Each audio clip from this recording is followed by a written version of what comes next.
Hello, welcome to the very first episode of Poems That Changed Me. I am so excited about this project and I am honored you're here with this inaugural episode. And I'm very excited to be kicking off the whole thing with a poem that I love so much. It's called Infinity Ghazal, beginning with lice and never ending with lies, by the poet Tarfia Faizullah, who's a contemporary American poet born in Brooklyn to Bangladeshi immigrant parents, and she currently lives in Texas. And much of her work addresses issues or themes of the Middle East. And I want to say a few things about the Ghazal form, which this is a great example of. The Ghazal is a 12th century poetic form that has three really cool components. First is that the poem is written in couplets, 2-line stanzas. Second, the last word of each couplet is the same. It's repeated throughout. It's a kind of thread that connects all of the couplets. And three, and perhaps coolest of all, the poet inserts his or her name into the final couplet of the poem. So when you hear Tarfia, you know that we are really near the end. Two things that I would like to say beforehand is I love the internal rhymes of this poem. They are gorgeous. And two, the connecting word, the rhyming word, is the word tree. Infinity Ghazal, beginning with lice and never ending with lies. Tarfia Faizullah. For Hasna Henna and the Rohingya. Lice? My aunt once drew a comb through my hair, steady. She wouldn't let what feeds on blood eat my inner tree. Where now is the word for such intimacy? I know it still, but all I see are jungles burnt of our rarest trees. My point is, it takes a while to say, I am a fire hazard, or a house full of birds, is another way to say tree. I wrote one draft of this poem, then she died. Will I forget her name, Hasna Henna? Let's smell a tree. Night, blooming jasmine, oh so heavenly. A sapling succeeds by flourishing from a tree's seed.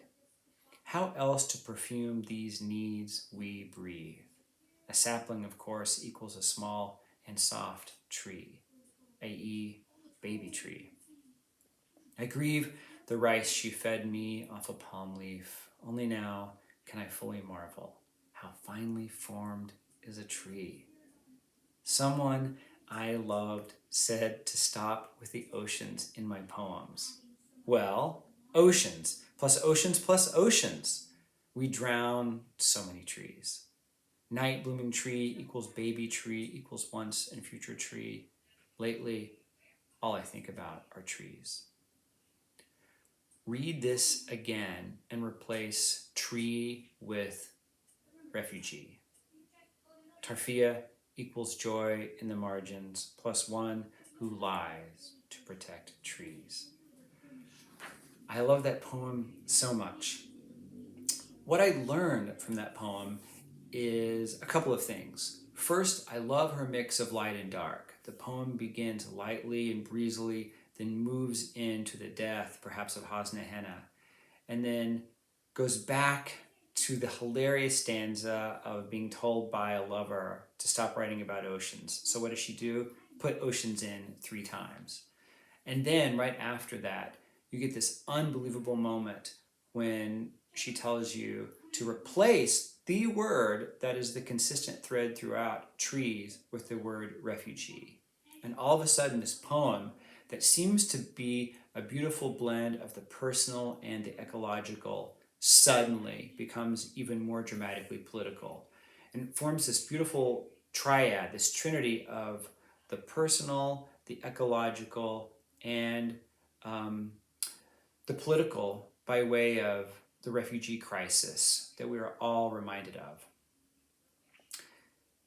My goal is to post a poem every Wednesday throughout 2021. And yesterday was January 6th, and I was going to post a video of me reading this poem.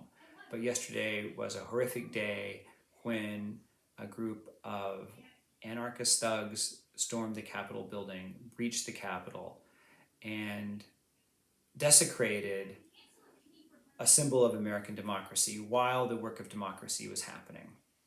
And I thought yesterday was not the ideal day to post a poem that had changed me. But then I realized what has changed me is poetry, and that at moments of political crisis and political extremis, sometimes what we need is a beautiful poem that is at once both politically aware and aesthetically uplifting, a poem that simultaneously radiates inward and also radiates outward. This poem by Tarfia Faizullah definitely changed how I think about poetry and political poetry, and I hope it is equally as transformative for you.